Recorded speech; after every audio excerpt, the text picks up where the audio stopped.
Okay Alex, daily நம்ம இன்ட்ரெஸ்டிங்கான ஃபேக்ட்ஸ்லாம் தானே பார்த்துட்டு வருவோம். ஸோ இன்னைக்கு எதை பற்றின ஃபேக்ட்ஸ் பார்க்க போகிறோம்? இன்னைக்கு ஐ திங்க் வந்து நீங்களே சொல்லுங்கள் ஜீவிதா. என்கிட்ட கொடுத்துருக்கீங்களா பொறுப்பை? ஜென்ரலாக வந்து சரி, மோட் ஆஃப் டிரான்ஸ்போர்ட் வச்சுக்கலாமா? ஓகே, மோட் ஆஃப் டிரான்ஸ்போர்ட்னா எதை பற்றி டிஸ்கஸ் பண்ணலாம்? ஃப்ளைட்டை பற்றின விஷயம் நிறையலாம் எனக்கு தெரியாதே. ஓகே, அப்போ ட்ரெயின் பற்றி டிஸ்கஸ் பண்ணலாம். சூப்பர். ஸோ ட்ரெயின்லெஸ் இந்தியன் ரயில்வேஸ் பற்றி பேசலாம். ஓகே, இந்தியன் ரயில்வே பற்றி எனக்கும் சில விஷயங்கள் தெரியும். ஐ திங்க் இன்னைக்கு நீங்கள் ஸ்ட்ராங்காக சொல்கிறத பார்த்தா என்னமோ நீங்கள் நிறைய ப்ரிப்பேர் பண்ணிட்டு வந்திருப்பீங்க. இல்லை அவ்வளோலாம் தெரியாது, லைட்டாக பிட்டாக கொஞ்சம் தெரியும். ஓகே சரி, நம்ம டிஸ்கஸ் பண்ணுறதுக்கு ஸ்டார்ட் பண்ணுறதுக்கு முன்னாடி நம்ம வந்து நேயர்களுக்கு வணக்கம் சொல்லலாமா? கண்டிப்பாக. நேயர்கள் அனைவருக்கும் புத்தம் புது காலை வணக்கம்.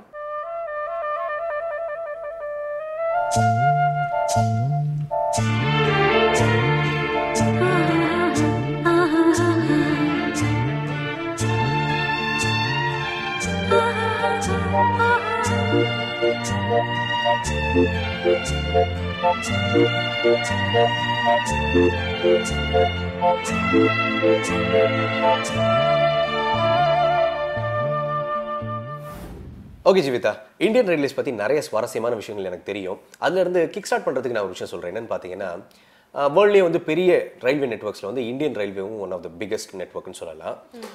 கிட்டத்தட்ட வந்து 1,50,000 கிலோமீட்டர்ஸ்க்கு வந்து ட்ராக் போட்டிருக்காங்க. மோர் தென் 60,000 கிலோமீட்டர்ஸ்க்கு வந்து ஆப்ரேட் பண்ணுறாங்க ரயில்வேல. அது மட்டும் இல்லாமல் 25 மில்லியன் பீப்புளை வந்து ஒரு நாளைக்கே வந்து டிரான்ஸ்போர்ட் பண்ணுறோம் நம்ம ஒரு இடத்துல இருந்து இன்னொரு இடத்துல. இதில் சுவாரஸ்யமான விஷயம் என்ன தெரியுங்களா? ஆஸ்திரேலியாவில் இருக்கிற ஜனத்தொகையே அவ்வளோதான்.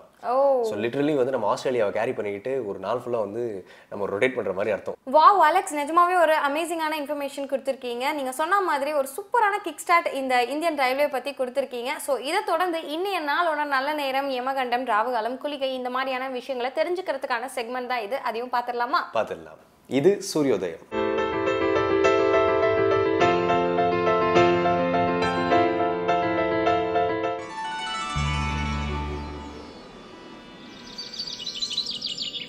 இன்று 10/1/2015 சனிக்கிழமை, ஜெயவருடம் மார்கழி மாதம் 26ஆம் தேதி.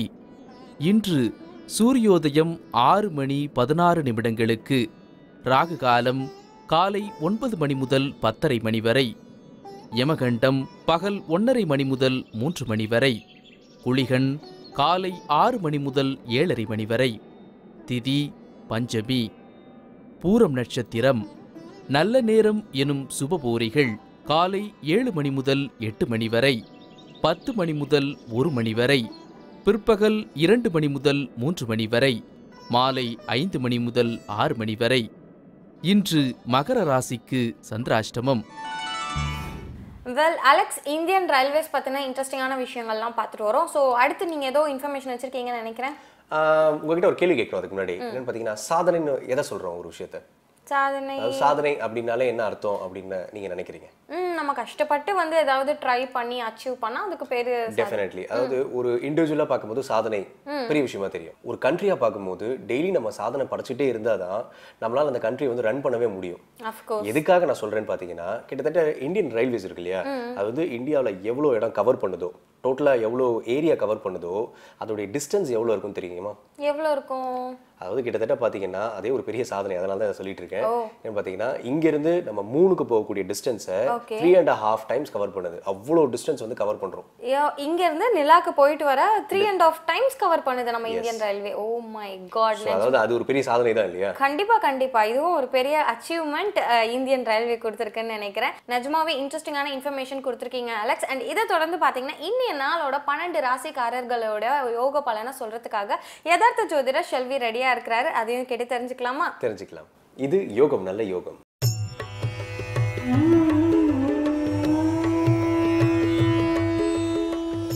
வேந்தர் டிவி நேயர்களுக்கு அனைவருக்கும் இனிய காலை வணக்கம். யோகம் நல்ல யோகம் நிகழ்ச்சியின் மூலியமாக ஒவ்வொரு நாளும் அவரவர்களுடைய தினப்பலன்களை பார்த்து கொண்டு வருகின்றோம். இன்றைய நாளானது பார்த்தீர்கள் என்றால் 10ஆம் தேதி 1ஆம் மாதம் 2015ஆம் ஆண்டு, மார்கழி மாதத்தில் பார்த்தீர்கள் என்றால் 26ஆம் நாள் சனிக்கிழமை. ஒவ்வொரு ராசிக்கு உண்டான தினப்பலன்களை பார்ப்போமாக. முதலாவதாக பார்க்கக்கூடிய ராசியானது மேஷராசி. மேஷராசிக்கு இன்று எடுத்த காரியத்தில் ஜெயமும் அனுகூலமும் காணப்படுவதுடன் எதிரிகள் பலம் குறைந்து பண வரவில் கடன் அமைப்பில் பைசல் செய்வதெல்லாம் செய்வதற்குண்டான அமைப்புகளும், கடன் அமைப்புக்கு பைசல் செய்வதற்கு எதிர்பார்த்த இடத்திலிருந்து பணம் வருவதற்குண்டான சாத்தியக்கூறுகளும் படிப்படியாக உத்வேகம் பெறுவதற்குண்டான அனுகூல பிராப்தங்களும் கைகூடக்கூடிய காலகட்டம். மேலும் மேஷராசிக்காரர்களுக்கு எதிர்பார்க்காத இடத்திலிருந்து நல்ல செய்திகள் வருவதுடன் திடீரென்று பெரிய அளவுக்கு யோகமும் அஷ்டலட்சுமி கடாட்சமும் கிடைக்கப் பெறுவதை சரியாக முறையாக பயன்படுத்திக் கொள்வது புத்திசாலித்தனமான அமைப்பு. பண வரவில் இருந்த பிரச்சனைகள்லாம் கடந்த காலத்தில் இருப்பதை நினைவில் வைத்துக்கொண்டு வருகின்ற சமயத்தில் பணத்தை சேமித்து வைத்துக் கொள்வது நன்மையும் அனுகூலத்தையும் ஏற்படுத்தி தரும் என்பதை மேஷராசிக்காரர்கள் உணர்ந்து கொள்ள வேண்டும். அடுத்ததாக நாம் பார்க்கக்கூடிய ராசிக்காரர்கள் ரிஷபராசிக்காரர்கள். ரிஷபராசிக்காரர்களுக்கு எடுத்த காரியத்தில் அனுகூலமும் சந்தோஷ அமைப்பும் காணப்பட்டாலும் வாய் வார்த்தைகளில் மிக நிதானத்துடன் இருக்க வேண்டும். இன்றைய நாள் மட்டுமல்ல, அதனுடைய அமைப்பு பார்த்தீர்கள் என்றால் புதன் வக்கரமாகிறது. 28ஆம் தேதி வரை அந்த வக்கர அமைப்பில் காணப்படுவதனால் ரிஷபராசிக்காரர்கள் வார்த்தைகளில் இன்றைய நாள் இல்லாமல் அந்த 28ஆம் தேதி வரைக்கும் மிக மிக கவனமாக கையாளுவதே உங்களுக்கு பல விதத்தில் நன்மையும் அனுகூலத்தையும் பெற்றுத்தரும். ஒவ்வொரு நாளும் அந்த புதன் அமைப்பு மாறாமல் அந்த 28ஆம் தேதி வரைக்கும் அந்த வக்கர நிவர்த்தி ஏற்படக்கூடிய காலகட்டம் வரை நீங்கள் மிகவும் கவனமாக இல்லை என்றால் பெருமளவு சிக்கல்கள், பெருமளவு பிரச்சனைகள் உங்கள் வார்த்தைகளாலே ஏற்பட்டுவிடும். அது குடும்பத்திலும் சரி, வெளிவட்டாரத்திலும் சரி என்பதை ரிஷபராசிக்காரர்கள் உணர்ந்து கொள்ள வேண்டும். குறிப்பாக உத்தியோகம் செய்கின்ற இடத்தில் மிக கடும் சொற்களோ கடும் வார்த்தைகளோ பிரயோகப்படுத்துவதோ, கோபத்தினால் தேவையில்லாத வார்த்தைகளை மேலதிகாரிகளிடம் பிரயோகப்படுத்துவதோ உங்களுடைய உத்தியோக பிராப்தத்தை சிதைத்துவிடும் என்பதை நினைவில் வைத்துக் கொள்வது ரிஷபராசிக்காரர்களுக்கு மிக மிக நன்மையான அமைப்பு என்பதை நினைவில் வைத்துக் கொள்ளுங்கள். வாய் வார்த்தைகளில் தேன் தருவை வார்த்தையும் இதுவும் சொல்லக்கூடிய வார்த்தையுமே மிக முக்கியமாக கையாண்டக்கூடிய ரிஷபராசிக்காரர்களுக்கு கடும் பலன்களோ எந்த பலன்களோ இல்லாமல் அனுகூலமாக நல்ல பலன்களை பெறுவதற்குண்டான சாத்தியக்கூறுகள் காணப்படுவதை கவனத்தில் கொள்க. அடுத்ததாக நாம் பார்க்கக்கூடிய ராசிக்காரர்கள் மிதுன ராசிக்காரர்கள். மிதுன ராசிக்காரர்களுக்கு இன்றைய நாளில் ஒரே ஒரு விஷயத்தில் கவனமாக இருக்க வேண்டும்.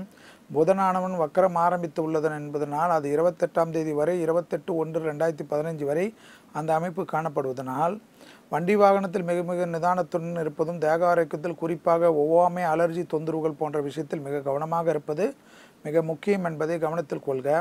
சிறிய உபத்திரத்தையும் நீங்கள் அலட்சியப்படுத்துவது மிகப்பெரிய சிக்கல்களையும் எதிரும் பெருமளவு தேக ஆரோக்கிய குறைபாடுகளும், வண்டி வாகனத்தில் விபத்துகள் போன்ற பிரச்சனைகளும் ஏற்பட்டுவிடும் என்பதனால் அவசியமில்லாத பயணங்களை அறவே தவிர்த்து கொள்வதுடன் இன்றைய நாள் பார்த்தீர்கள் என்றால் தைரியமும் தன்னம்பிக்கையும் அனுகூலமும் ஏற்றத்தையும் அனுகூலத்தையும் பெற்றுத் தருவதற்குண்டான சாத்தியக்கூறுகள் காணப்பட்டாலும் இந்த ஒரு விஷயத்தில் மட்டும் நீங்கள் கவனமாக இருப்பது மிதுன ராசிக்காரர்களுக்கு இன்றைய நாள் இல்லாமல் எதிர்பார்க்கக்கூடிய நாள்களில் நன்மை ஏற்படுத்தி தரும் என்பதை நினைவில் வைத்துக் கொள்ளுங்கள்.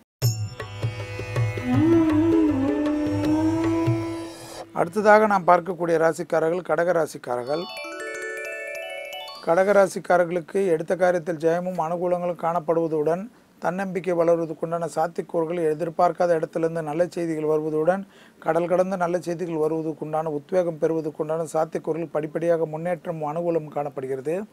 நீங்கள் எந்த மதத்தினராக இருந்தாலும் வேற்றுமொழி மதத்தின் மூலமாக மிகப்பெரிய ஆதாயம் அனுகூலமும் பெறுவதனால் உங்களுக்கு இவ்வளவு நாள் இருந்த மன சஞ்சலங்கள் படிப்படியாக குறைய ஆரம்பித்து சந்தோஷ அமைப்பும் அனுகூலமும் பெற்றுத்தருவதற்குண்டான அனுகூல பிராப்தங்கள் ஏற்படுகிறது.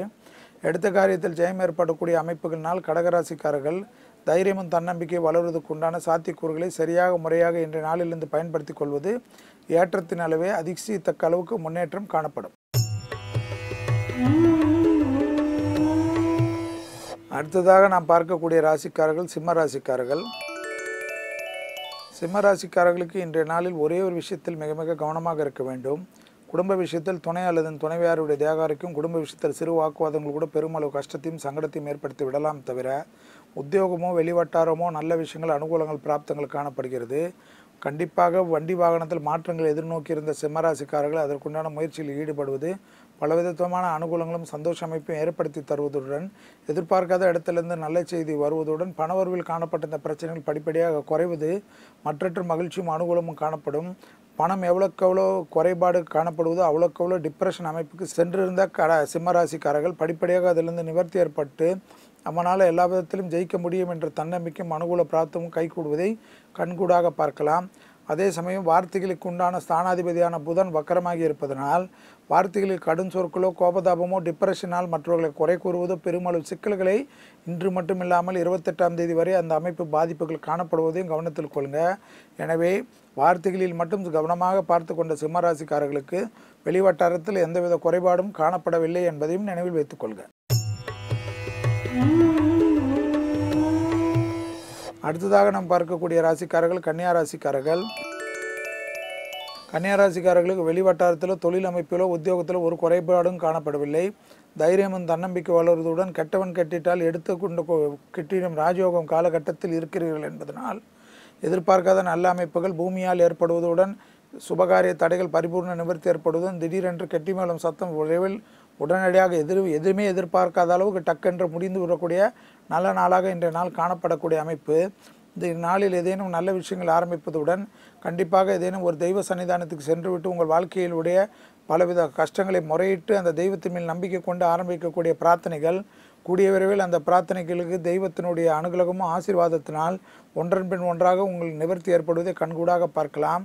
பெரிய அளவு அனுகூலங்களும் பெரிய அளவு சந்தோஷ அமைப்பும் எதிர்நோக்கியுள்ள கன்னியா ராசிக்காரர்களுக்கு தேக ஆரோக்கியத்தில் மட்டும் மிக மிக கவனமாக இருக்க வேண்டும். எலும்புகளில் குறைபாடு உள்ளவர்கள், ஹார்மோனில் குறைபாடு உள்ளவர்கள், புதன் வக்கரமாகியுள்ளதனால் அந்த குறைபாடின் தாக்கம் அதிகரிக்கலாம். பிள்ளைகளுடைய தேக ஆரோக்கியத்திலும் பிள்ளைகளுடைய பழக்க வழக்கத்திலும் மட்டும் அதிக கவனமாக கன்னியா ராசிக்காரர்கள் இருப்பது மிக மிக நன்மை ஏற்படுத்தி தரும் என்பதை எதிர்காலத்திற்கும் அந்த நன்மை தொடர்வதற்கு அவர்கள் விஷயத்தில் மிக அக்கறை கொள்வதே நன்மை தரும். அடுத்ததாக நாம் பார்க்கக்கூடிய ராசிக்காரர்கள் துலா ராசிக்காரர்கள்.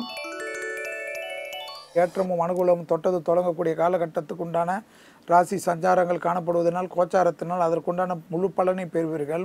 உங்களுடைய எடுத்த காரியத்தில் ஜெயம் ஏற்படுவதிலும் குடும்பத்தில் பிரிந்திருந்தவர்களோடு ஒன்று சேர்வதற்குண்டான உங்கள் முயற்சிகள் வெற்றி ஏற்படலாம். அது பெரியோர்களால் பரிபூர்ண அனுகூலத்தை பெற்றுத்தருவதற்குண்டான சாத்தியக்கூறுகள் ஏற்படலாம். லாபத்தின் அளவு அதிகரித்துள்ளதால் பெரிய அளவு லாபத்தினை எதிர்நோக்கியுள்ள வியாபாரிகளுக்கு இன்றைய நாளில் மிக அனுகூலத்தையும் சந்தோஷமைப்பையும் ஏற்படுத்தி தருவதுடன் நீண்ட நாட்களாக வரவேண்டிய பண வரவுக்கு உண்டான உத்தரவாதம் பெற்றுத்தரக்கூடிய நாளாக இன்றைய நாள் காணப்படுகிறது. அடுத்ததாக பார்க்கக்கூடிய ராசிக்காரர்கள் விருச்சக ராசிக்காரர்கள். லாபத்தின் அளவு அதிகரித்துள்ள தொட்டது தொடங்கக்கூடிய காலகட்டம் தைரியம் தன்னம்பிக்கை வளர்வதற்குண்டான சாத்தியக்கூறுகள் படிப்படியாக நல்ல முன்னேற்றம் உத்தியோக பிராப்தம் எதை செய்வோம் எதை செய்ய மாட்டோம் என்று தெரியாத இருந்தவர்கள் கூட விசிட்டிங் கார்டு போடக்கூடிய அளவுக்கு நல்ல ஒரு உத்தியோகம் சீரும் சிறப்பமாக வேலை செய்வதற்குண்டான பிராப்தம் ஏற்படுவதும் வியாபாரத்தில் நல்ல முன்னேற்றம் ஏற்படுவதும் தொட்டவதும் சுய தொழிலில் உள்ளவர்களுக்கு மிகப்பெரிய யோகமும் அனுகூலம் பெற்றுத்தருவதற்குண்டான சாத்தியக்கூறுகள் காணப்படுவதை கவனத்தில் கொள்க. அதே சமயம் ஒரு விஷயத்தில் கவனமாக இருப்பது ஏனென்றால் புதன் வக்கரம் என்று இன்றையிலிருந்து ஆரம்பிப்பதனால் மனசஞ்சலமும் மனக்குழப்பமும் தீராத தேவையில்லாத பிரச்சனைகளுக்காக நீங்களாகவே குழப்பிக்கொள்வதும் ஏற்படலாம். வண்டி வாகனத்தில் இரவு நேர அவசியமில்லாத பயணங்களை அறவே தவிர்த்து கொள்வதும் புத்திசாலித்தனமான அமைப்பு என்பதை நினைவில் வைத்துக் கொள்வது விருச்சக ராசிக்காரர்களுக்கு நன்மை ஏற்படுத்தி தரும். அடுத்ததாக பார்க்கக்கூடிய ராசிக்காரர்கள் தனுசு ராசிக்காரர்கள். எடுத்த காரியத்தில் ஜெயம் அனுகூலங்கள் பிராப்தங்கள் லாபத்தின் அளவு அதிகரிப்பது தொலைதூர செய்திகள் நன்மைகள் ஏற்படுவது குடும்பத்தில் ஒற்றுமையின்மை காணப்பட்ட இந்த அமைப்புகள் மாறி குடும்பத்தின் அந்யோன்யம் ஏற்படுவது குடும்பத்தாருடன் தொலைதூர பயணங்களுக்கு உத்தரவாதம் ஏற்படுவது சுற்றுலா செல்வது கோயில் யாத்திரைகளுக்கு செல்வது போன்ற நல்ல விஷயங்களுடைய முயற்சிகள்லாம் ஒன்றன் பின் ஒன்றாக உங்கள் அனுகூல செய்திகளாக வருவதுடன் உறவினர் சேர்க்கையில் உறவினர் வீட்டுக்கு நீங்கள் சென்று விட்டு வருவது போன்ற நல்ல விஷயங்கள் நண்பர்கள் சேர்க்கை போன்ற விஷயங்கள் பெரிய அளவு ஆதாயத்தையும் மன நிம்மதியும் சந்தோஷத்தையும் ஏற்படுத்தி தருவதற்குண்டான அமைப்புகள் காணப்படுவதை சரியாக முறையாக பயன்படுத்திக் கொள்ளுங்கள். அடுத்ததாக நாம் பார்க்கக்கூடிய ராசிக்காரர்கள் மகர ராசிக்காரர்கள். மகர ராசிக்காரர்களுக்கு எதிர்பார்க்காத இடத்திலிருந்து நல்ல செய்தி வருவதுடன் நீண்ட நாட்களாக கடன் அமைப்பில் பாதிக்கப்பட்டிருந்த மகர ராசிக்காரர்கள் அது உங்களால் இல்லாமல் பிள்ளைகளால் ஏற்பட்டிருந்த கடன் அமைப்பையும் தீர்ப்பதற்குண்டான நல்ல செய்திகள் நல்ல விஷயங்கள் அந்த முயற்சிகள் உங்களுக்கு வெற்றி ஏற்படுத்தி மனதிற்கு நிம்மதியும் சந்தோஷமும் ஏற்படுத்தி தரும்.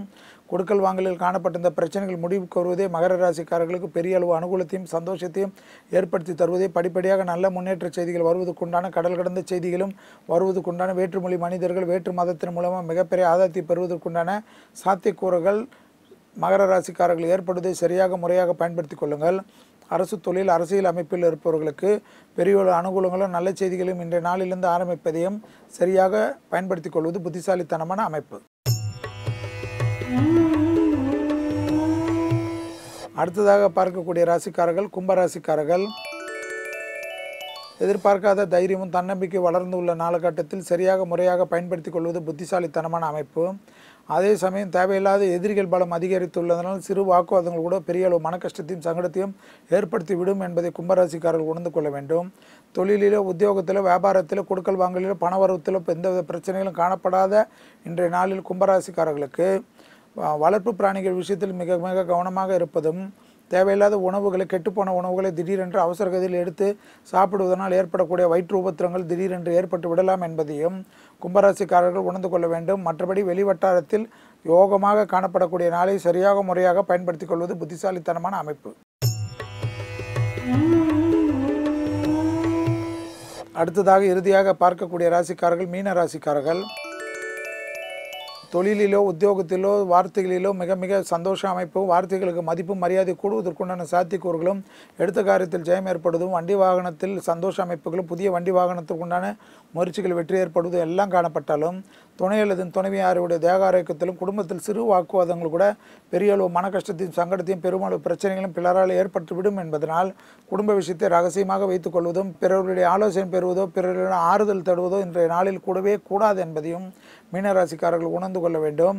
எடுத்த காரியத்தில் ஜெயமும் அனுகூலமும் காணப்படக்கூடிய காலகட்டத்தினால் உங்களுக்காக வாழக்கூடிய குடும்ப உறுப்பினர் துணை அல்லது துணைவியாருடன் எந்தவித வாக்குவாதமும் தேவையா என்பதை ஒரு முறை நின்று நிதானித்து கண்ணாடி முன்பாக ஆலோசித்து விட்டு செய்யுங்கள்.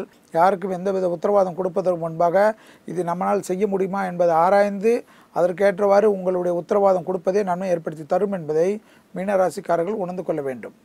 மீண்டும் யோகம் நல்ல யோகம் நிகழ்ச்சியின் மூலமாக உங்களை அனைவரையும் சந்திப்பதில் மகிழ்ச்சி அடைகின்றேன். நன்றி, வணக்கம். ஓகே அலெக்ஸ், இந்தியாவுக்கு சுதந்திரம் கிடைக்கிறதுக்கு முன்னாடியே பார்த்தீங்கன்னா நம்ம இந்தியாவில் இந்தியன் ரயில்வே ஸ்டார்ட் பண்ணிட்டாங்க.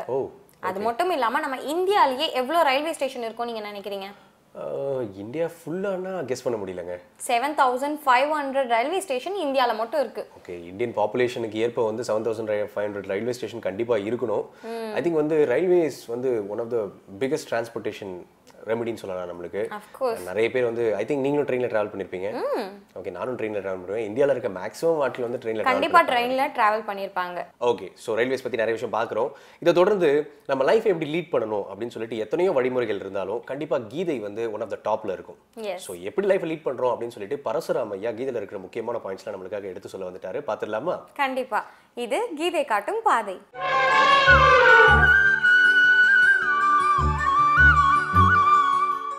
வசுதேவ சுதம் தேவம் கம்ச சாணூர மர்தனம் தேவகி பரமானந்தம் கிருஷ்ணம் வந்தே ஜெகத்குரும். வேந்தர் டிவி நேயர்களுக்கு அன்பு வணக்கங்கள். கீதை காட்டும் பாதை எனும் இந்த தொடரில் 3வது அத்தியாயத்தை நாம் தரிசனம் செய்து கொண்டு வருகின்றோம். போன நிகழ்ச்சியில் நாம் நிறுத்தினது 5 விதமான யஜ்யங்கள், யாகங்கள், வேள்விகள்னு சொல்கிறோம் இல்லையா, அவைகளை பற்றி. இந்த 5 யஜ்யங்களும் என்ன சொல்கின்றன? தேவ யஜ்யம், ரிஷி யஜ்யம், பித்ரு யஜ்யம், நர யஜ்யம், பூத யஜ்யம். 5 விதமான யஜ்யங்கள். ஐயா, இந்த யஜ்யம் யாகம் ஒன்றும் பயப்படாதீங்கோ. வள்ளுவர் சொல்கிறார், அஞ்சுவது அஞ்சாமை பேதமை திருக்குறளில் வருது. அங்கே பயப்பட வேண்டியதற்கு பயப்படலாம், ஆனால் பயப்பட வேண்டாதவைகளுக்கு நாம் பயப்பட வேண்டியதே இல்லை. அழுத்தம் திருத்தமாக சொல்லியிருக்கிறேன் அடியேன். யாகம் யஜ்யம்னா ஒன்றும் பயப்பட வேண்டாம். இந்த இடத்துல யாகம்னு வரும், யஜ்யம்னு வரும், வேள்வின்னு வரும், இதெல்லாம் வருது இல்லையா, வேறு எதுவுமே அல்ல. எந்த விதமான பிரதிபலனையும் எதிர்பாராமல் நாம் நம் கடமையை செய்வது, அதைத்தான் கீதை. ஏற்கனவே கர்மண்யேவ அதிகாரஸ்தே பார்த்தோம் இல்லையா, அதனுடைய விரிவுரையாக வருகின்றது. இதை விட இதுக்கு அடுத்தாவதாக ஒரு ஸ்லோகம் வரும், அன்னாத் பவந்தின்னு. அற்புதம் அதெல்லாம். இந்த மனுஷ ஜென்மா எடுத்ததற்கு நாம் அனைவரும் இதெல்லாம் படிக்கிறதுக்கு இந்த ஞான பூமியில் பிறந்திருக்கோம் பாருங்கோ. அந்த 5 விதமான யஜ்யங்கள். தேவ யஜ்யம், தெய்வ வழிபாடு. தெய்வ வழிபாடுன்னா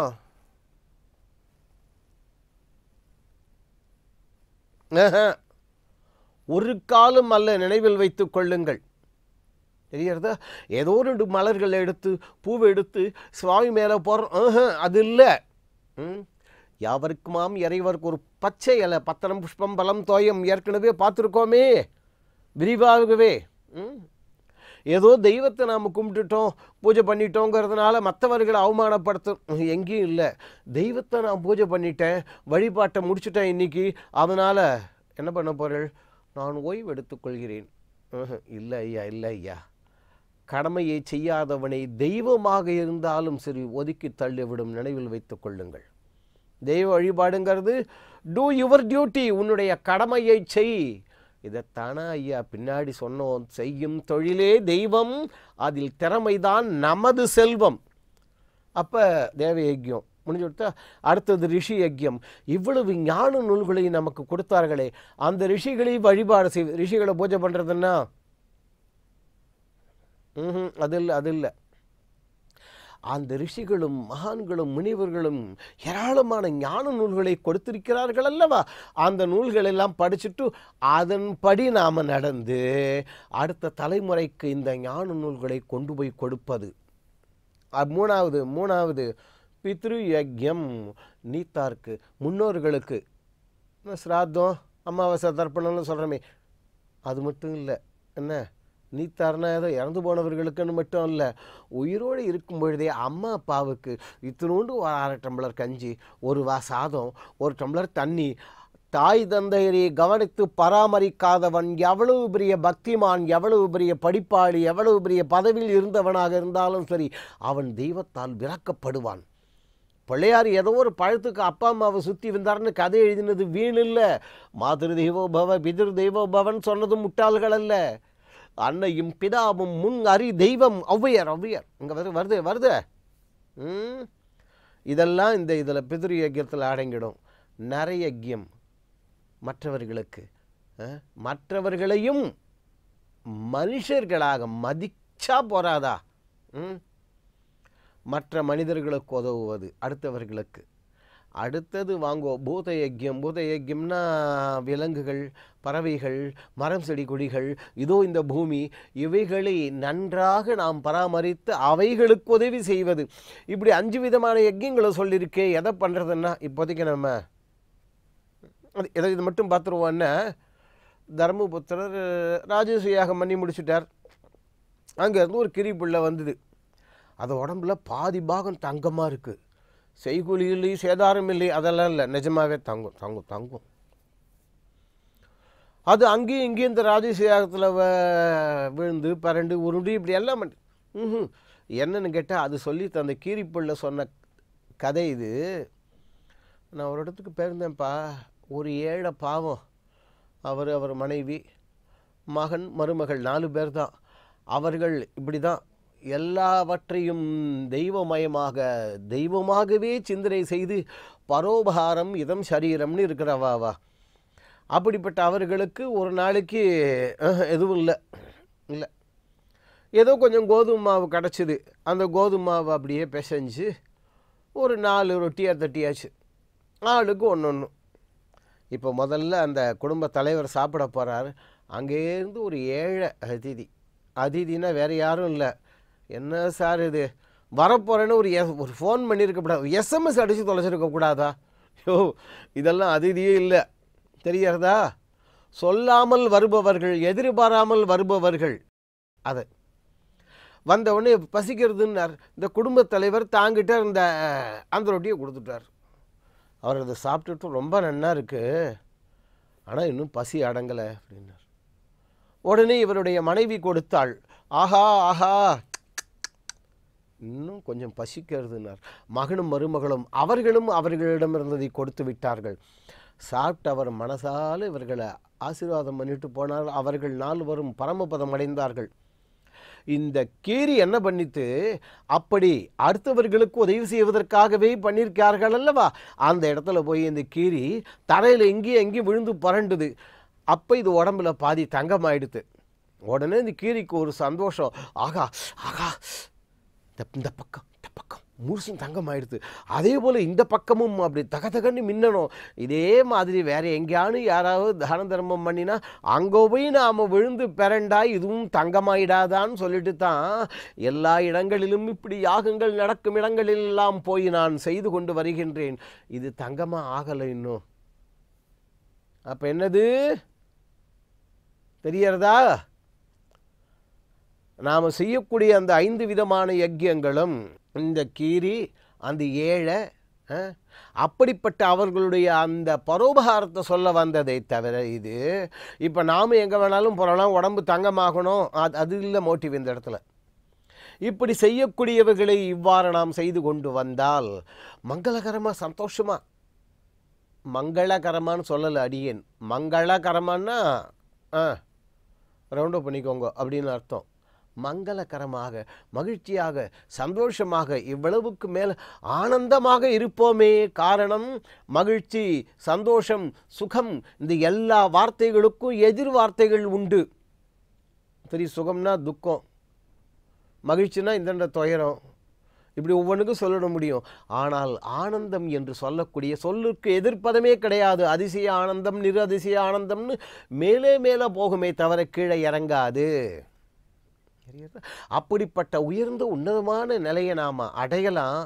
ஆனால் இருந்தும் இவ்வளவு பேர் ஏன் கஷ்டப்படுறோம்? ஏன் கஷ்டப்படுறோன்னா வேறு ஒன்றும் இல்லை. ஒரு உதாரணம் சொன்னால் எளிமையாக புரியும். எவ்வளவோ வீடுகள் இல்லை, எல்லா வீடுகள்லையுமே உண்டு உண்டு உண்டு என்ன, இந்த இலுப்பச்சட்டின்னு ஒன்று வச்சுருப்போம் தெரியுமா, எதன்னு வறுக்கிறதுக்கு அப்படி கிண்டுறதுக்கெல்லாம் வச்சுருப்போம். இல்லை, நெஞ்சில் கையை வச்சு சொல்லுங்க ஐயா, அந்த இலுப்பச்சட்டி வாங்கும்போதே என்ன அவ்வளவு கண்ணங்கரையில்னு அடிப்பிடிச்சா இருந்தது இல்லையே, நல்லா தூய்மையாக இருந்தது. தூய்மையாக தான் இருந்தது. அழுக்காக இருந்தால் நாமே வாங்க மாட்டோமே. தூய்மையாக இருந்தது, அழகாக அன்னைக்கு எல்லாம் பண்ணி சாப்பிட்டோம், இல்லைன்னு சொல்லலை. ஆனால் அதை சுத்தம் பண்ணி வைக்கும் பொழுது கொச்சா அப்படியே போக போக போக போக போக போகன்னு என்ன எடுத்து 1/2 கிலோவுக்கு வாங்கின இருப்புச்சட்டி இப்போ 6 கிலோவாக இருக்குது. சிசில் வச்சு திருப்பலி வச்சு வெட்டி தான் அதில் இருக்கிற அழுக்கு எடுக்கணும் போல் இருக்குது. சமையல் கட்டிலேயே இந்த கைப்பிடி துணின்னு ஒன்று வச்சுருப்போம். யாரும் அழுக்கு துணியை எடுத்து கைப்பிடி துணியாக ஆரம்பத்தில் வச்சுக்கல, சுத்தமான துணியை எடுத்து கைப்பிடி துணியாக வச்சுக்கொண்டோம். அதை என்ன பண்ணோம், முதல் நாளைக்கு துவைச்சி போட்டோம், 2வது நாளைக்கு துவைச்சி போட்டோம். இப்போ அந்த கைப்பிடி துணியை பார்த்தா இந்த கைப்பிடி துணியில் இருக்கிற அழுக்கு அந்த பாத்திரத்தில் ஊட்டினுடும் போல இருக்குது. சாப்பாட்டு பாத்திரத்தில் ஒரு வினாடி கூட விண்ணு பொழுது போக்க மாட்டேன் ஐயா. நாளையிலிருந்து சமையல் பண்ணும்பொழுது சாப்பிடும் பொழுது இதை நினச்சி பாருங்க. அந்த இலுப்பச்சட்டியை ஏன் அப்படி ஆச்சு, இந்த துணி ஏன் அப்படி ஆச்சு, நம் அலட்சியத்தின் காரணமாக. அதை இப்போ தூய்மை பண்ணுறதுன்னா அழுக்கு சீக்கிரமாக ஏறிடும். அழுக்கை இறக்கிறது சுலபத்தில் முடியாது ஐயா, கஷ்டப்பட்டு தான் ஆகணும். ஒரு சாதாரண துணி, ஒரு இரும்பு பாத்திரம் வேணான்னா தூக்கி போட்டுட்டு போயிட்டுருக்கலாம், வேற வாங்கிக்கலாம். ஆனால் தூக்கி போட முடியாத இலுப்பச்சட்டி இந்த உடம்பு, தூக்கி போட முடியாத கைப்பிடி துணி இந்த உடம்பு. இது உள்ளுக்குள்ளே எத்தனை அழுக்கு, எத்தனை ஒவ்வொன்றையாக பிடிச்சி அவ்வளவு சேர்ந்து கிடக்கு. அதை ஒட்டு மொத்தமாக அப்படியே வெட்டி எடுக்க முடியுமா? அதுக்கு தான் ரிஷி யஜ்யம், அதுக்கு முன்னால் தேவ யஜ்யம், அந்த ரிஷி யஜ்யத்துக்கு அப்புறமா பித்ரு யஜ்யம், அதுக்கப்புறம் நர யஜ்யம், பூத யஜ்யம், இப்படிலாம் சொல்லி வச்சுது. ஒன்று குழம்பாதீங்கோ. யஜ்யம்னாக்க இது என்னுடையது அல்ல, அடுத்தவர்களுக்கும் அப்படி.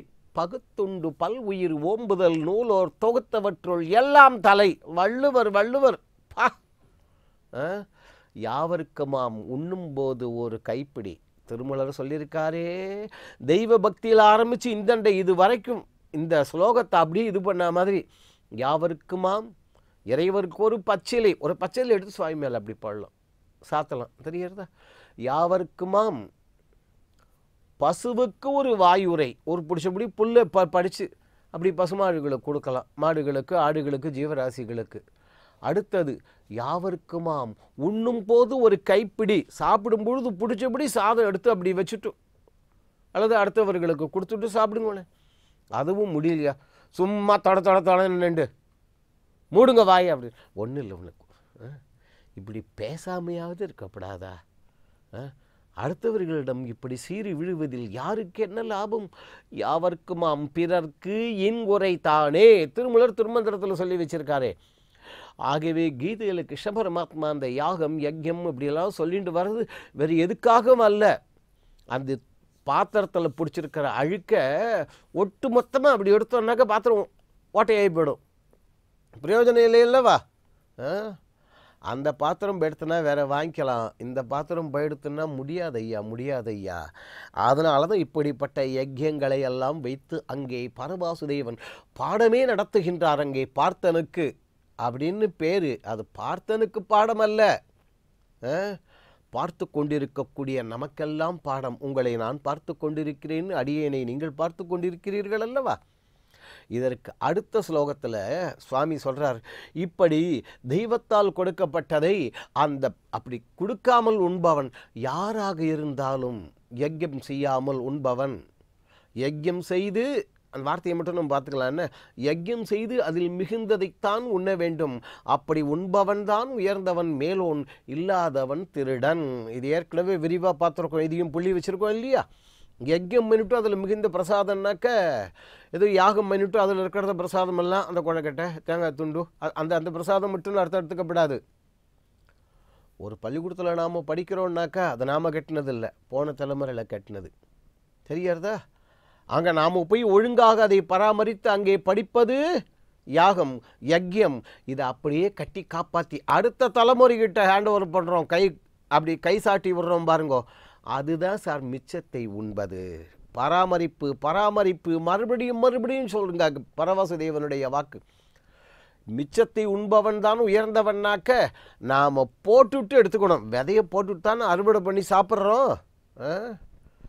ஆனால் இன்று விதைக்காமலேயே அறுவடை செய்ய பலரும் முயற்சி செய்து கொண்டிருக்கின்றோமே. துயரம் மூண்டு விடும், ஒரு காலம் தப்ப முடியாது. இப்படி சொல்லின்னு வந்த சுவாமி அடுத்தது இந்த என்னது இயற்கை சக்கரம், உலக சக்கரம், தெய்வ சக்கரம், என்ன வேணாலும் சொல்லிக்கோங்க. அந்த சக்கரத்தை அங்கே சுவாமி சொல்ல தொடங்குகின்றார். அன்னாத் பவந்தி பூதானி. அடியேன் நிதானமாக அந்த ஸ்லோகத்தை சொல்லி கொண்டு போகின்றேன். அன்னாத் பவந்தி பூதானி. அதுக்கப்புறமா பர்ஜன்யாது, தெரிகிறதா? அன்னம் உணவு சொல்கிறோம் இல்லையா, அந்த உணவிலிருந்து உயிர்கள் உண்டாகின்றன. அப்போ அன்னம் எதிலிருந்து உண்டாகின்றது? பர்ஜன்யாது, மழையிலிருந்து. அப்போ அந்த மழை எதிலிருந்து? பர்ஜன்யம்னா மழைன்னு அர்த்தம். அந்த பர்ஜன்யம், அந்த மழை என்று சொல்லக்கூடியது, அது எதிலிருந்து உண்டாகின்றது? வேற எதுவும் இல்லை, எதிலிருந்தும் இல்லை. யஜ்ஞாத் பவதி பர்ஜன்யா. தெளிவாக கிருஷ்ணன் அந்த இடத்துல கீதையில் சொல்லியிருக்கார். யஜ்ஞாத் பவதி பர்ஜன்யா. யாகத்திலிருந்து மழை உண்டாகின்றது. முதல்ல இதுக்கு அர்த்தத்தை பார்த்துட்டு அதுக்கப்புறமா தான் நம்ம விளக்கம் பார்க்க போகிறோம். சரி, அதே நேரத்தில் யாகத்திலிருந்து மழை உண்டாருதுன்னு சொன்ன சுவாமி, அந்த யாகம் எதிலிருந்து உண்டாகின்றது? கர்ம சமுத்பவகா. நாம் செய்யக்கூடிய நம்ம கர்மங்கள் இருக்கின்றன அல்லவா, இதிலிருந்து. அப்போ இது என்ன விசேஷம்? அன்னத்திலிருந்து உயிர்கள் உண்டாகின்றன. அந்த அன்னம் மழையிலிருந்து உண்டாகின்றது. அந்த மழை யாகத்திலிருந்து, யஜ்யத்திலிருந்து உண்டாகின்றது. அந்த யஜ்யம் கர்மத்திலிருந்து உண்டாகின்றது. 4 சங்கிலி. இந்த சங்கிலியை, இந்த சக்கரத்தை மீறுவதற்கு உலகில் யாராலும் முடியாது. இது என்ன விளக்கம்? இந்த ஒரு ஸ்லோகத்தினுடைய விரிவை மட்டுமே நாம் கொஞ்சம் அர்த்தம் புரிஞ்சுட்டு கடைபிடிச்சாலே போகிறோம்.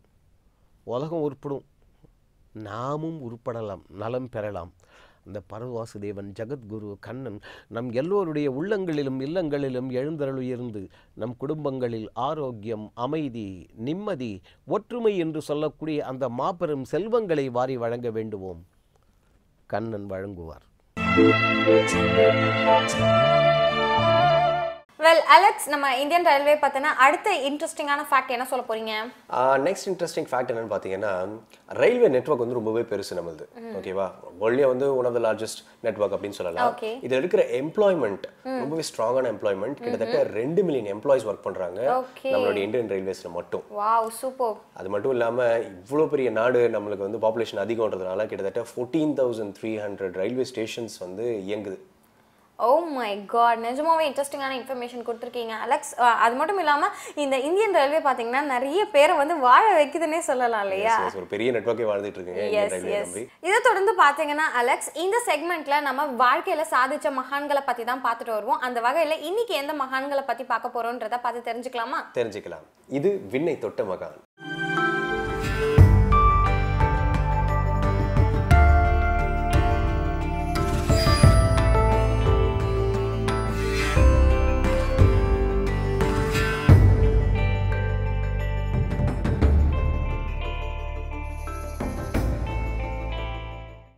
வேந்தர் தொலைக்காட்சி நேயர்களுக்கு வணக்கம். கடந்த 2 பகுதிகளில் விண்ணை தொட்ட மகான் என்ற தலைப்பில் வள்ளலார் வாழ்க்கையிலிருந்து சில நிகழ்ச்சிகளை நாம் பார்த்தோம். இன்றும் வள்ளலாருடைய வாழ்க்கையில் நடந்த ஒரு அற்புத நிகழ்ச்சியை பார்க்க இருக்கிறோம். வள்ளலார் சென்னையில் 7 கிணறில் வாழ்ந்து கொண்டிருந்த போது ஒரு முறை வியாசர்பாடிக்கு சொற்பொழிவிற்காக சென்றார். சாதாரணமாக அந்த காலத்தில் சொற்பொழிவு முடிந்த பிறகு நடந்துதான் வர வேண்டும். அவருடைய நண்பர்கள் நிறைய பேர் அவரோடு நடந்து வந்து கொண்டிருந்தார்கள். இரவு 10 மணிக்கு மேல் வியாசர்பாடியிலிருந்து தங்கசாலைக்கு பக்கத்தில் உள்ள 7 கிணறுக்கு வள்ளலார் நடந்து வந்து கொண்டிருந்தார். இந்த காலத்தை போல் அந்த காலத்தில் ஏறத்தாழ 200 ஆண்டுகளுக்கு முன்பு வெளிச்சம் கிடையாது, தெருவிளக்கு என்பதே இருக்காது. அங்கங்கே சில சிம்னி விளக்குகள் மட்டுமே விளக்கு கம்பங்களில் எரிந்து கொண்டிருக்கும். அப்போது இருட்டு அதிகமாக இருந்த காரணத்தால் பாம்புக்கு பயந்தபடியே எல்லோரும் நடந்து வந்து கொண்டிருந்தார்கள். அவ்வாறு அவர்கள் வந்து கொண்டிருக்கும் போது ஒரு குறிப்பிட்ட இடத்தில் வரும்போது ஒரு பாம்பு அந்த ரோட்டில் குறுக்கிட்டதை பார்த்தவுடன் வள்ளலாருடன் வந்த நண்பர்கள் அனைவரும் பயந்து ஓடி போய் விட்டார்கள். வள்ளலார் பயப்படாமல் அதே இடத்திலேயே நின்றார். அந்த பாம்பு வள்ளலாருடைய காலை சுற்றி கொண்டு நின்றது. அப்போதும் அவர் பயப்படவில்லை. வாடிய பயிரை கண்டு வாடக்கூடிய அந்த வள்ளலார் தன்னுடைய காலை சுற்றி இருக்கக்கூடிய பாம்பை அடிக்கவா முடியும் அல்லது மிதிக்கவா முடியும்? அதுவும் ஒரு உயிர்தானே.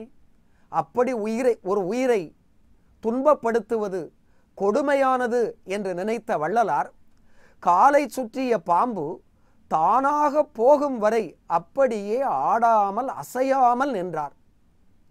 கொஞ்ச நேரம் அவருடைய காலை சுற்றிய பாம்பு அந்த காலிலிருந்து இறங்கி அடுத்த காலின் பின்பக்கமாக வெளியேறியது. பாம்பு வெளியேறுவதை தொலைவில் இருந்து பார்த்து கொண்டிருந்த நண்பர்கள் விரைந்து வந்து, ஐயா, உங்களை பாம்பு சுற்றுகிறது என்று தெரிந்த பிறகும் உங்களுக்கு உதவி புரியாமல் நாங்கள் ஓடிவிட்டோம், எங்களை மன்னித்து விடுங்கள் என்று அவர்கள் சொன்னார்கள். அதற்கு வள்ளலார் சொன்னார், உங்களுக்கு பாம்பை கண்டு பயம், எனக்கு யாரை கண்டும் எதை கண்டும் பயமில்லை. பயப்பட்டவர்கள் ஓடினீர்கள், பயப்படாத நான் நின்றேன். இதில் உங்களிடமும் எந்த தவறும் இல்லை, என்னிடமும் எந்த சரியும் இல்லை என்று தன்னுடைய மனத்தை சமநிலையில் வைத்து கொண்டு தன்னுடைய நண்பர்கள் ஒரு துன்பம் ஏற்பட்ட வேளையில் தம்மை விட்டுவிட்டு ஓடிவிட்டார்களே என்று கவலைப்படாமல் அவர்களுடைய கவலையை போக்கக்கூடிய அளவிற்கு வள்ளலாருக்கு நம்மால் உதவி புரிய முடியவில்லையே என்று அந்த நண்பர்கள் வருந்திய வருத்தத்தை போக்கும் வகையில் அவர்களுக்கு ஆறுதல் கூறியபடி அவர்களை அழைத்து கொண்டு 7 கிணறுக்கு போனார். அப்படி பிற உயிர்களை மட்டுமல்லாமல் தன்னுடன் வந்த நண்பர்களின் கவலையை கூட போக்க வேண்டும், தனக்காக தன்னை பாதுகாக்க முடியவில்லையே என்று அவர்கள் வருந்துகிறார்களே என்று வருத்தப்பட்ட உள்ளம் அந்த வள்ளலாருடைய உள்ளம். அவர் 7 கிணறில் வாழ்ந்த காலத்தில் அவருடைய நண்பர் ஒருவருக்கு தீராத வாத நோய் என்றால் இப்போதெல்லாம் மூட்டு மாற்று அறுவை சிகிச்சை செய்து கொள்ளுகிறார்கள்.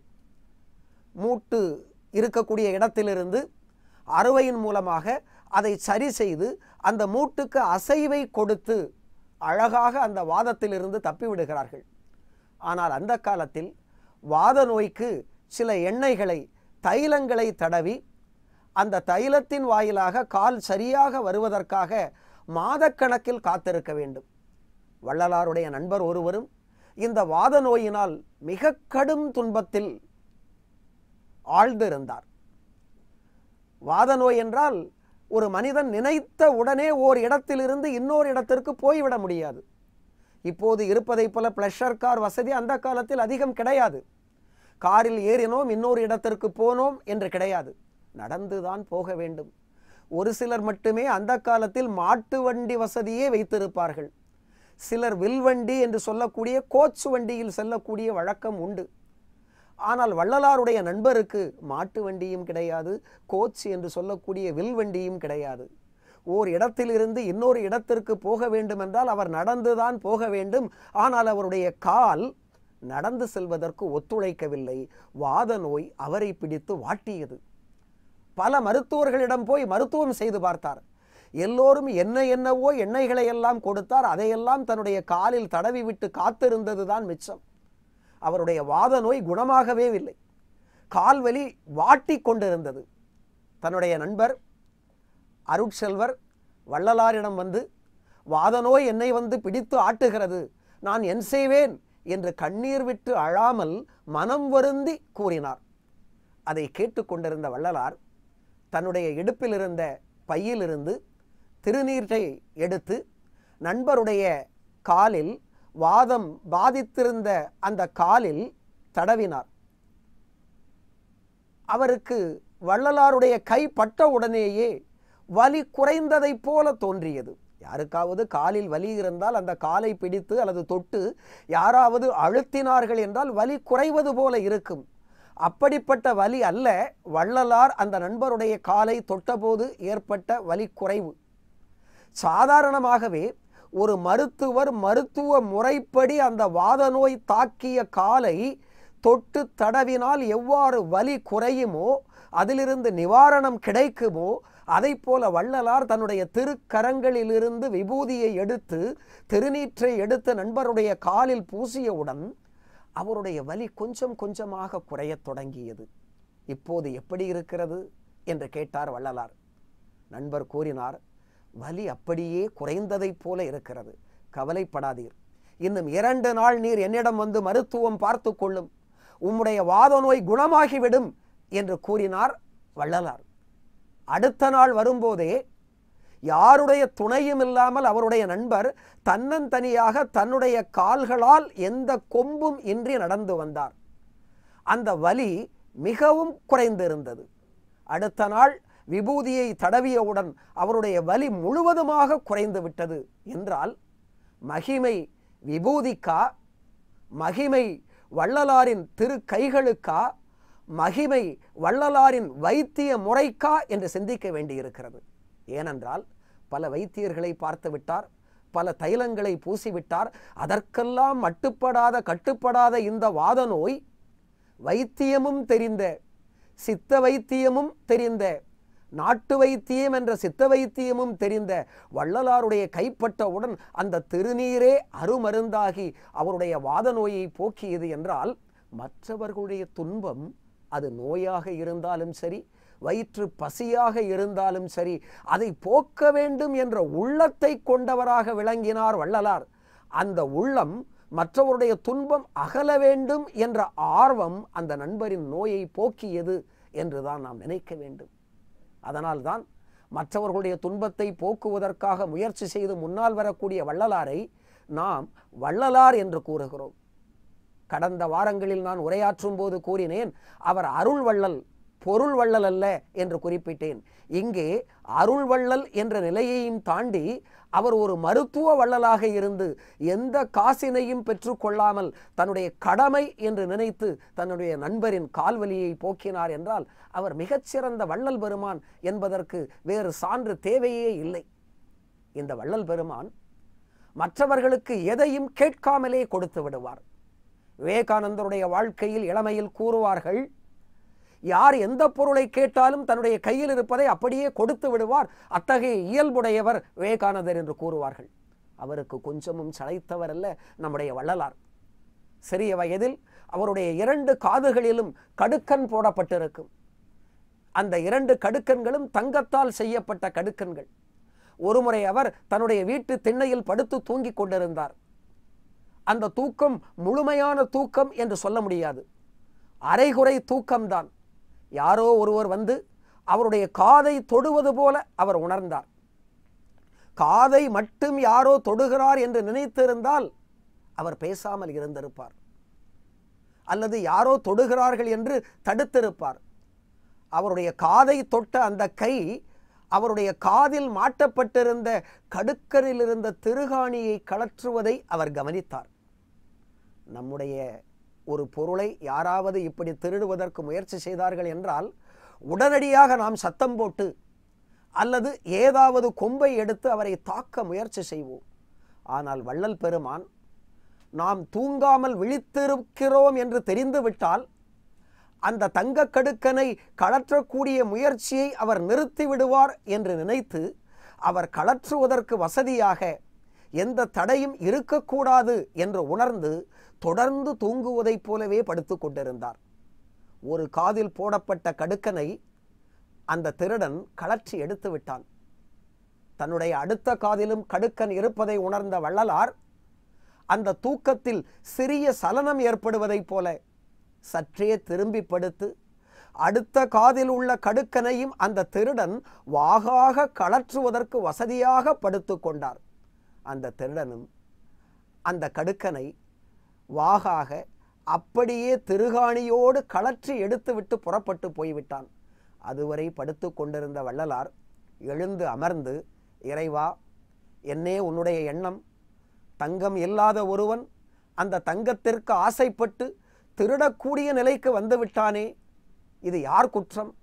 இப்படிப்பட்ட குற்றம் நீடிக்கலாமா என்று வருந்திய அவர் அன்று முதல் தன்னுடைய வாழ்நாள் முழுவதும் தங்கத்தை கடுக்கனாக அணியவே இல்லை. எந்த அணிகலனையும் இனிமேல் நான் அணிய மாட்டேன், திருநீறு மட்டுமே எனக்கு அணிகலன் என்று முடிவெடுத்து கொண்டார் அந்த இளம் வயதிலேயே. அந்த இளம் வயது தொடங்கி தன்னுடைய வாழ்நாளின் இறுதி காலம் வரையில் எந்த அணிகலனையும் அணியாமல், ஆசைக்கு அடிப்படையாக அல்லவா இந்த நகை இருக்கிறது என்று கருதி நகை எதையும் அணியாமல், தன்னுடைய அருளே நகை என்று அருள் நகையோடு விளங்கிய வள்ளலார் எல்லா உயிர்களுக்கும், இல்லாதவர்களுக்கு அருள் இல்லாதவர்களுக்கு அருளையும், பொருள் இல்லாதவர்களுக்கு தன்னிடமிருந்த பொருளையும் மனமுவந்து வழங்கக்கூடிய அளவுக்கு வள்ளலாக வாழ்ந்திருக்கிறார். எனவேதான் விண்ணை தொட்ட மகான் என்று வள்ளலாரை நாம் போற்றுகிறோம். நன்றி, வணக்கம். ஓகே ஜீவிதா, ஃபைனலி வந்து நம்ம எண்டுக்கு வந்துட்டோம். ஸோ இந்த எண்டில் வந்து ரயில்வே பற்றி நிறைய விஷயங்கள் வந்து நம்ம தெரிஞ்சுக்கிட்டாலும் ஒரு ஸ்ட்ராங்கான ஒரு விஷயம் என்ன தெரியுங்களா? ரயில்வே பற்றி, ரயில்வே வந்து ரொம்ப லாங்கஸ்ட் டிஸ்டன்ஸை வந்து ரொம்ப வந்து ஈஸியாக கவர் பண்ணி கொடுத்தது ஃபர்ஸ்ட் ரயில்வே தான் அப்படின்னு சொல்லலாம். அது இல்லாமல் ஃபேமிலியோடு நீங்கள் ட்ராவல் பண்ணணும் அப்படின்னா எஸ் அஃப்கோர்ஸ் பஸ்ஸில் நீங்கள் ட்ராவல் பண்ணலாம். பட் கிட்டத்தட்ட 2000-3000 கிலோமீட்டர் நீங்கள் ட்ராவல் பண்ண போறீங்க அப்படின்னா வந்து ஹோம் லைக் எக்ஸ்பீரியன்ஸ் வந்து ஃபர்ஸ்ட் ரயில்வே தான் எடுத்துகிட்டு வந்தாங்க. ஃபுட் ஃபர்ஸ்ட் ரயில்வேல தான் வந்திருக்கு. ஸோ வந்து நம்ம வீட்டில் இருக்க மாதிரியே ஒரு எக்ஸ்பீரியன்ஸும் நமக்கு ரயில்வேல கிடைக்குது. அது இல்லாமல் வந்து நம்ம வந்து ஒரு சாட்டிஸ்ஃபைடாக மன திருப்தியோடு வந்து நம்ம ரயில்வே அந்த நம்ம ட்ரெயினில் போகும்போது அந்த ஒரு சாட்டிஸ்ஃபேக்ஷன் கிடைக்குது அப்படின்னு சொல்லலாம் இல்லையா? Well set Alex. ஆக்சுவலாக வந்துட்டு இந்தியன் ரயில்வே பார்த்தீங்கன்னா இன்னும் நிறைய இன்ட்ரெஸ்டிங்கான ஃபேக்ட்ஸ்லாம் இருக்குது. பட் வந்து அதுலேருந்து இன்னும் கொஞ்சம் விஷயம்லாம் நம்ம இன்னைக்கு பார்த்தோம். அண்ட் அதையும் தவிர்த்து இன்னும் நிறைய இருக்கு இல்லையா? ஸோ நமக்கு டைம் பார்த்ததுனால அத்தனையும் பார்க்க முடியாது. நீங்கள் சொன்ன மாதிரி நிஜமாவே இந்தியன் ரயில்வே வந்து ஒரு சாதனை புரிஞ்ச ஒரு விஷயம்னே சொல்லலாம். நம்ம இன்னைக்கு எப்படி என்ஜாய் பண்ணமோ அதே மாதிரி தான் வியூவர்ஸும் என்ஜாய் பண்ணியிருப்பாங்கன்னு நினைக்கிறேன். ஏன்னா வியூவர்ஸ் இன்னைக்கு நம்ம நிகழ்ச்சியில் வந்த set of segments and Indian railways பற்றின ஃபேக்ட்ஸ் பார்த்து என்ஜாய் பண்ணியிருப்பீங்கன்னு நினைக்கிறேன். மீண்டும் நாளைக்கு வேற செட் ஆஃப் செக்மெண்ட்ஸ் அண்ட் இன்ட்ரெஸ்டிங்கான ஃபேக்ட்ஸோட உங்க எல்லாரையும் வந்து சந்திக்கிறோம். Until then, bye from Jeevitha and Alex from புத்தம்புது காலை. Bye.